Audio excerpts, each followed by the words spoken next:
जब भी वीणा बजाई जाती है तो मेरी ही उंगली का प्रयोग किया जाता है और मैं सबको मधुर संगीत सुनाती है। अब नंबर आ गया अनामिका का। तो अनामिका कहती है कि जितने भी धार्मिक शुभ अनुष्ठान होते हैं वो मेरे द्वारा ही होते हैं, और धर्मात्मा इन पांचों में भी मैं धर्मात्मा तो मैं ही हूँ। और कहते हैं धर्मात्मा तो सबसे बड़ा होता है। जब भी कोई तिलक बंधन आदि किया जाता है तो मुझे ही आगे किया जाता है, इसलिए मैं बड़ी हूँ। अब नंबर आ गया छोटी का। तो छोटी कहती है मैं देखने में भली छोटी हूँ लेकिन काम में छोटी का करती हूँ। जब भी सेवा की बात आती हुए तो मैं उसके लिए सबसे पहले आगे हो जाता हूँ। जब भी किसी को कान में खुजली होती है तो मेरा ही प्रयोग करते हैं लोग, मैं सेवा में तत्पर रहती हूँ। और जब भी अगर कोई बार करे तो बार झेलने के लिए सबसे आगे मैं होती हूँ। देखो कौन सी आगे है, सबसे आगे। इसलिए जो सेवा करता है वो बड़ा है। सेवा धर्म अपने आप में बड़ा धर्म है। अब आप ही निर्णय कर दीजिए कि कौन बड़ी है। आप लोग निर्णय करो। आप लोगों ने चारों का सुन लिया है, कौन बड़ी है?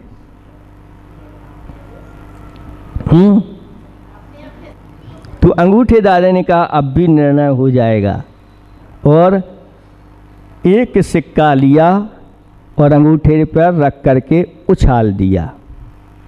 वो सिक्का नीचे गिर गया और कहा कि आप में से जो उंगली इस सिक्के को उठा देगी दूसरे उंगली का सहारा नहीं लेना है, वो बड़ी मानी जाएगी। है कोई नहीं, सबके सिर झुक गए और अंगूठे दादा ने निर्णय दिया कि बंदी मुट्ठी लाख की, खुल गई तो लाख की। इसलिए आप लोगों के लिए ये मुट्ठी बांध करके रखना है, और जब भी धर्म की प्रभावना हो तो सबको एक मेक हो करके और धर्म की महान प्रभावना में शामिल हो करके अक्षय अतिशय पुण्य का संचय आप लोगों को करना है। और परस्पर में एक दूसरे का सहयोग करते चले जाओ। जिनके पास सहयोग करने की क्षमता है वो सहयोग करें, और जिनके पास नहीं है तो कहते हैं कि अकेले सिर्फ धन से ही सहयोग नहीं होता, तन से भी होता है और मन से भी होता है।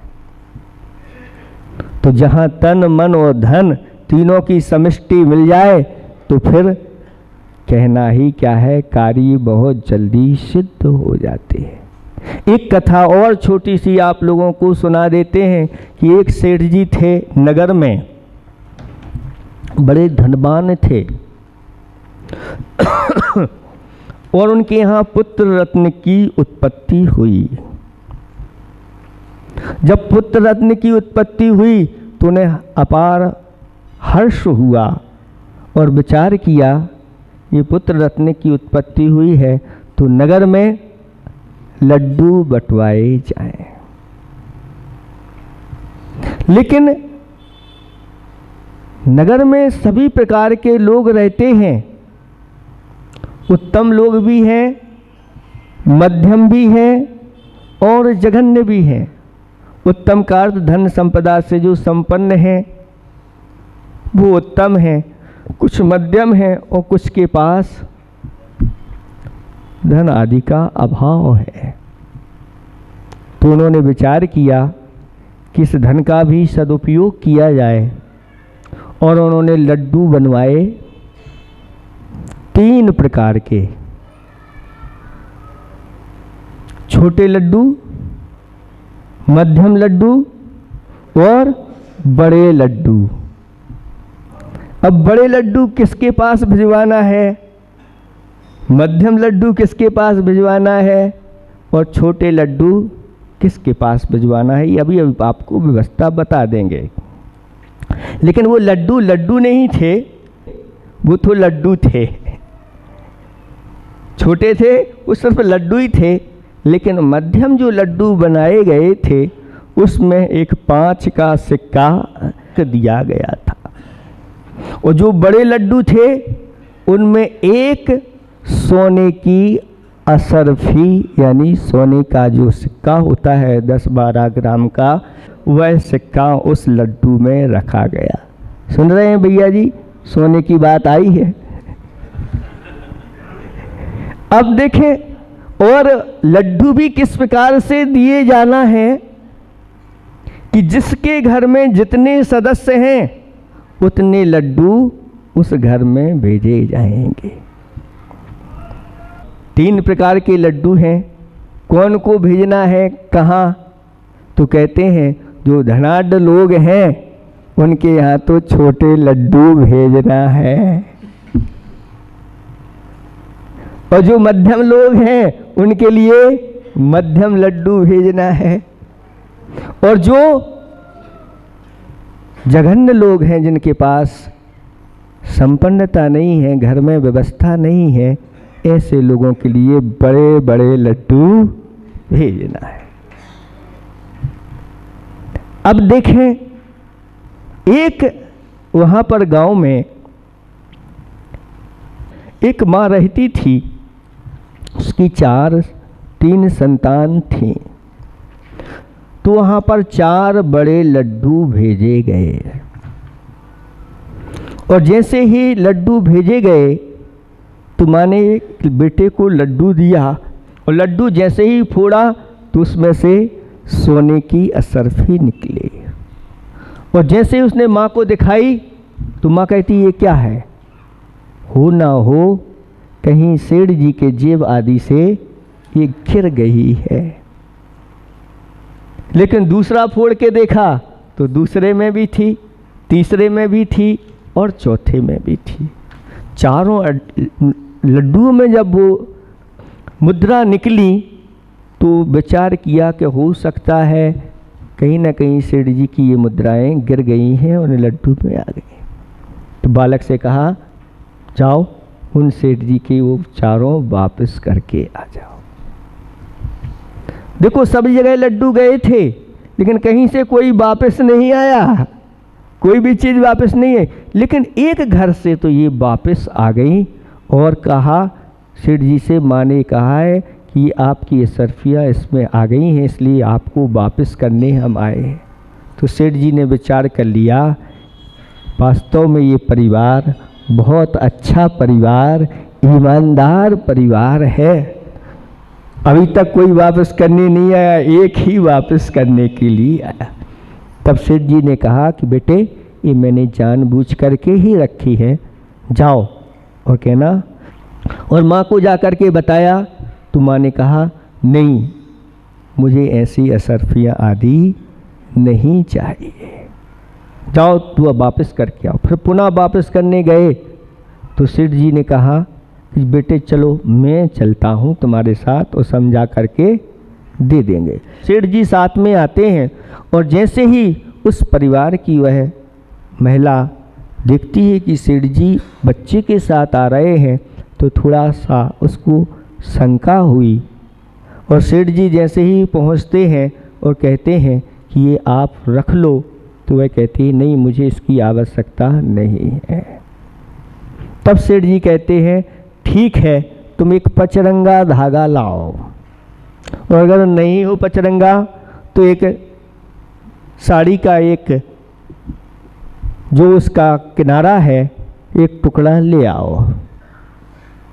तो वह लेकर के आती है और सेठ जी कहते हैं इस कलाई पे बांध दो, और वह कलाई पर बांध देती है।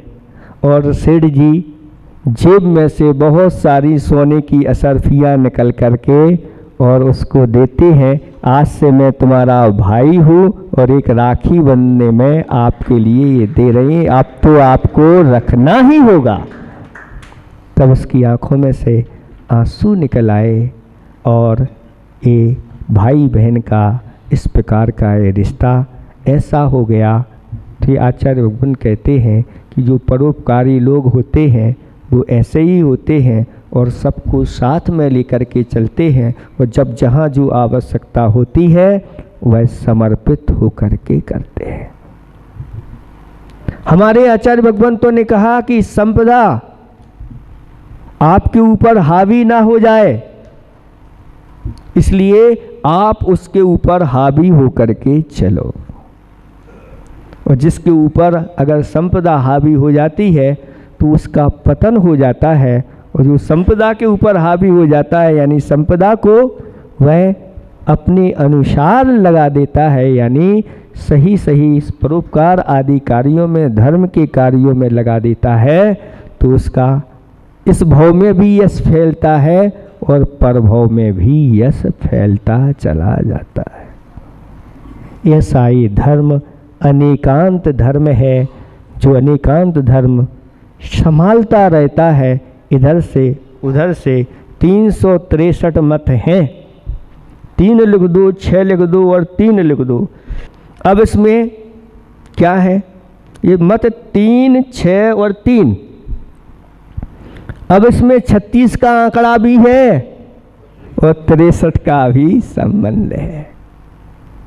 अगर ये जो दोनों हैं 3 और 6 अगर एक दूसरे की अपेक्षा नहीं रखते हैं और एक दूसरे के विपरीत हो जाते हैं तो खींचातानी हो जाती है, 36 का आंकड़ा बन जाता है और विवाद और कलह आदि होते चले जाते हैं। और वहीं 3 और 6 आमने सामने हो जाते हैं, एक दूसरे को जय जिनेंद्र करते हैं, तो जिनेंद्र भगवान की जय जयकार हो जाती है और सर्वत्र सुख शांति और आनंद छा जाता है। ऐसी महिमा इस रत्नात्रय की है। इस रत्नात्रय को धारण करने वाले ये 3 ऐसे रत्न हैं जो अपने जीवन में धारण कर लेते हैं, उनकी आत्मा पवित्र पावन हो जाती है, पूजनीय बन जाती है, 3 लोक के द्वारा मान्यता को प्राप्त हो जाती है और वह 3 लोक का नाथ बनने के लिए तैयार हो जाता है। 3 लोक का नाथ तू क्यों बन रहा अनाथ, रत्नात्रय निधि साथ ले, हो जा जग का नाथ, ऐसा कहा गया। इस रत्नात्रय को समझो और इस रत्नात्रय रूपी मणि का जो अपने आत्म रूपी लोहे से स्पर्श करा लेता है, उसका वह आत्म रूपी लोहा वह सोना बन जाता है अथवा वह पारस बन जाता है और आगे जाकर के वही व्यक्ति मोक्ष का शाश्वत सुख प्राप्त करता है। तो परस्परोपग्र हो जीवा नाम, इस सूत्र को आप रखेंगे तो आपके सारे कार्य सिद्ध होते चले जाएंगे और आपकी भावना अगर अच्छी है तो फिर कार्य सिद्ध हो जाए। लेकिन अगर आपकी भावना में परिवर्तन आया तो सबकी भावनाओं में परिवर्तन हो जाता है। कैसे होता है, तो आप लोगों ने कई बार सुना होगा कि एक घुड़सवार जा रहा था और एक बुढ़िया अपने सिर पर कुछ स्वर्ण आभूषणों को रख करके जा रही थी।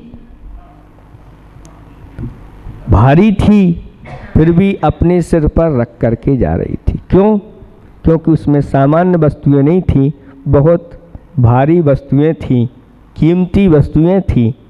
उधर से जब घुड़सवार निकला तो देखा कि ये वृद्धा है और इस प्रकार का बोझ लिए जा रही है, अगर इसका बोझ मैं अपने घोड़े पर रख लूं तो इसको राहत मिल जाएगी। उसने निवेदन कर दिया, बुढ़िया ने भी निवेदन कर लिया कि भैया, थोड़ा सा विपरीत हो गया। बुढ़िया ने विचार किया कि ये घुड़सवार आ रहा है, इस घुड़सवार से हम कहने भैया हमारी पोटली रख लो, तो घुड़सवार ने उसके लिए मना कर दिया कि नहीं, मैं अपने इस पे नहीं रख सकता, और वह आगे बढ़ गया। लेकिन आगे जाकर के उसके विचारों में परिवर्तन आ गया, और विचार में परिवर्तन इस प्रकार से आया कि बुढ़िया अपने सिर पर जो रखे हुए है उसमें हो ना हो कुछ विशेष धन आदि है, और अगर उसको हमने अपने घोड़े पर रख लिया और कहेंगे कि गांव में आपको जाकर के दे देंगे, और बुढ़िया तो कब पहुंचेगी, मैं तो कहाँ से कहाँ पहुंच जाऊंगा, और वह धन मेरे हाथ में हो जाएगा। बुढ़िया देने वाली है लेकिन मैंने नहीं लिया, मैं कैसा मूर्ख हूँ। अभी मौका अच्छा है और वापस लौट करके आ रहा है, और बुढ़िया के भी बुद्धि में विचार आया कि मैं कैसी पगली, अगर उसको दे देती और वह लेकर के कहीं भाग जाता तो मैं क्या करती। उसके मन में भी आ गया, और जैसे ही वह वापस घुड़सवार आता है और कहता है, माँ लाओ, मैं आपकी पोटली आपके गांव पहुंचा देती हूँ। तो वह वृद्धा कहती है कि बेटा, जो तुम्हारे कान में कोई कह गया है वो मेरे कान में भी कह गया है, इसलिए अब मैं अपनी ये पोटली को स्वयं ले जाऊंगी। तो जाकी रही भावना जैसी, जिसकी जैसी भावना होती है उसी के अनुरूप वह कार्य होता है। बता रहे हैं ये लोग, बहुत अच्छी भावना तुलसी नगर के पंच कल्याणक के लिए लोगों की जुड़ रही है। ऐसी जुड़ रही है कि जब सर्वत्र जाकर के पूरे इंदौर को जोड़ने का कार्य कर रहे हैं। जहाँ भावना अच्छी होती है कोई चीज़ की कमी आने वाली नहीं। आप लोग तो करते चले जाओ और सबको अच्छे से आमंत्रण दो। धर्म की महती पर भावना होगी। इन्हीं भावना के साथ अहिंसा परमो धर्म की